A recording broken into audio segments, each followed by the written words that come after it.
Hi and welcome. Today I'm going to be talking about how to stop obsessing over whether to stay or leave your relationship.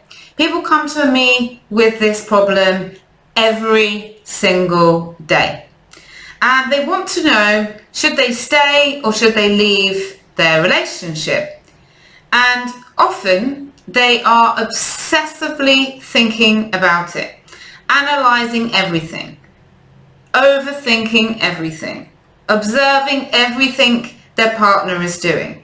Sometimes people will come to me and they've been writing a journal or a diary for years, where they're writing down all the things that make them want to leave and then some of the positive things that make them want to stay, and they're just getting really, really confused, and they're putting so much pressure on their head and their mind to work it all out. And let's be honest, you cannot weigh up a list of pros and cons in leaving or staying in a relationship. It's a pointless exercise. It adds no value, and often what it does is it helps people to feel more confused, more lost, and more stuck in the cycle of the obsessive thinking. If you're living your life constantly wondering and looking at your partner, do I like them, do I not like them, well that's a nice thing they've done, but what about this, or what about that? Or some days you wake up and you think, oh, you know, it's not that bad, and then other days you wake up and you think, no, I really need to leave, or I'm not sure, and you keep telling yourself, I'm not sure, I'm stuck, I don't know. Your mind is then going to keep on coming up with all these different thoughts, and you're just going to be so drained and so tired, and you're going to feel like, I just want someone to make the decision for me. Well, this is the people that come to me. They're like, Nicola, tell me whether I should stay or leave this relationship. Well, it's never my job to tell a person whether they should stay or leave a relationship. So here is how I approach that, and I hope that this is going to be useful to you so that you can make the right decision for you. Because only you can make the right decision for you. And it's not with the mind, it's with the gut, with the heart, and with doing actions, and with focusing on what you want. You have to do that first to gain the clarity. Because so often when people come to me with this problem, they have been for years focusing on what they are unhappy with, what they don't want, with what they think their partner is doing to them, where they think that their partner is flawed, weak, underperforming. And so they're focused on all of these things. And sometimes it's not even about their partner. Sometimes it's about like their partner's family, whatever it is.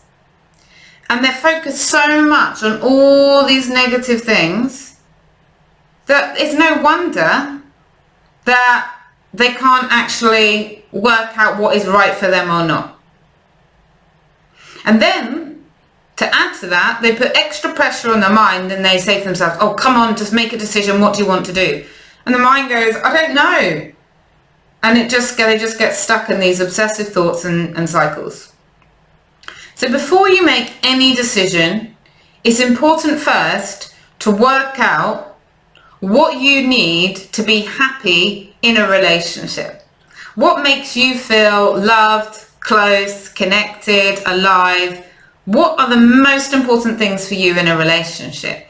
Now, our life values, our relationship values, what we want, what we need, change over time. They change as we grow, as we learn. They also change by emotionally significant events happening to us and happening to those close around us. Let's say your sister, your brother, a really close friend, your parents go through a divorce. Or unfortunately, if you have that awful experience, you lose one of them.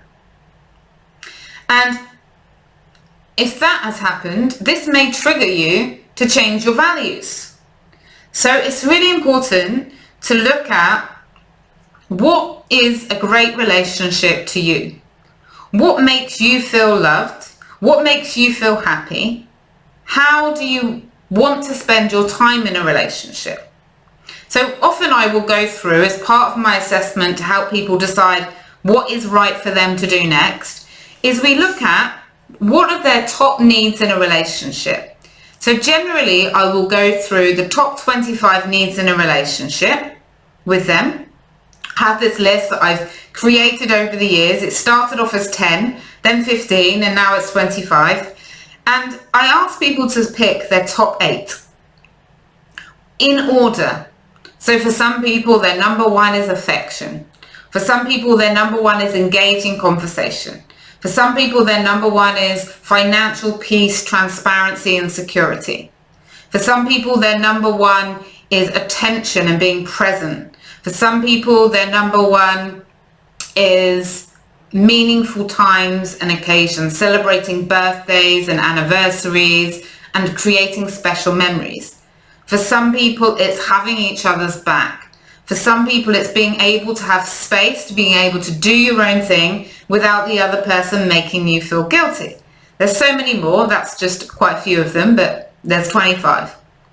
So you may come up with your own values without doing that process, or you may choose to go from that list I've just given you, or you may choose to work with me to do this assessment, whatever you feel is right.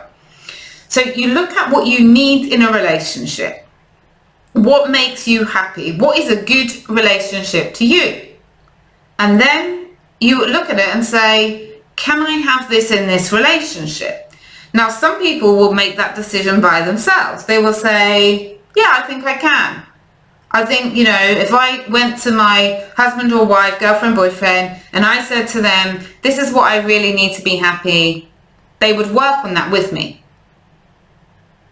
And other people, they will say, look, that's really not them. I can't ever imagine them talking. They hate talking. Or I really value and want honesty in my relationship and openness, and they lie a lot. So you can make the decision on your own, but if you really want to be clear, can the relationship work or not, the best thing that you can do is to sit down with them and say, what do you need in the relationship to be happy? We're clearly not happy right now, because if one of you's not happy, the other one's definitely not going to be happy, unless they're completely got their head in the sand and brushing everything under the carpet. But at some level, they know that things aren't right and they won't be happy either. So you ask them, what do they need to be happy? You share what you need to be happy, and then you make a decision together. Are we willing to give the other person what they need to be happy in order to move forward? Because if you're not willing to do the things that are going to make each other happy, to create an action plan to move forward, you're going to stay stuck. Like, you're in a relationship. If you want the relationship to work, there's compromise, right? You need to be able to find and do things together to help each other live a happy life together in the relationship.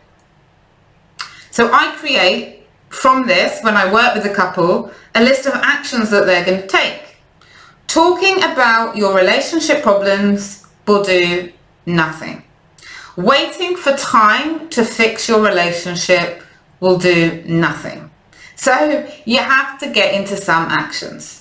And of course, I can't really go into a list of those actions because it's going to be based on you, what you value, what you want, what makes you feel happy, what makes you feel loved, and what you don't want as well, because that's equally important.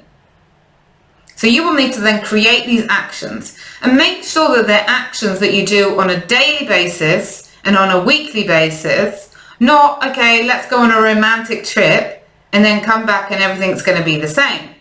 They need to be not these grand gestures, although grand gestures are lovely, of course.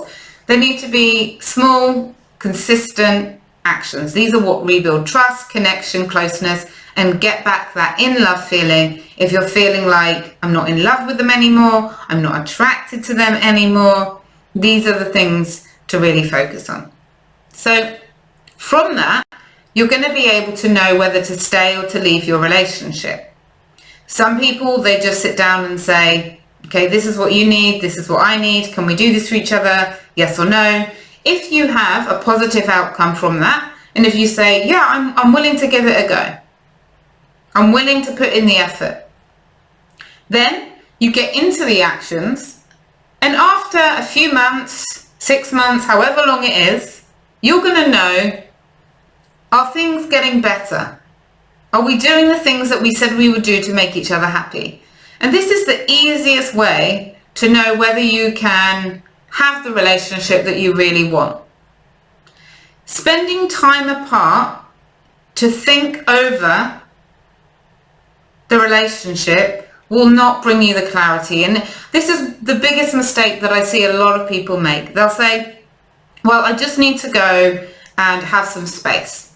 I'm going to book a 1 month vacation or 2 months in a hotel. Let's separate. Let's have no contact at all. Let me try and think my way through whether I want to be in this relationship or not. And they often just feel even more lost. And sometimes it gets worse because they think, well, I'm no clearer, and have I ruined things now because I've created this distance? And if they love me, wouldn't have they tried harder? We may have expectations about the separation period, and it just creates more drama and stress. So relax your mind, feel an actual way to know the answer. I hope that's been clear and helpful to you. Stop the thinking, get into actions, get into what's important to you in your heart, get into your body, and really create some positive changes, and then you will know, will it work or will it won't work?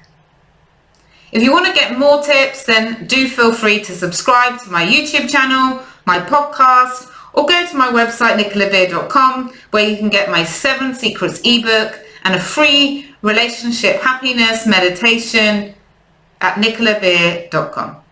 From my heart to yours, wishing you an awesome day ahead. Take care.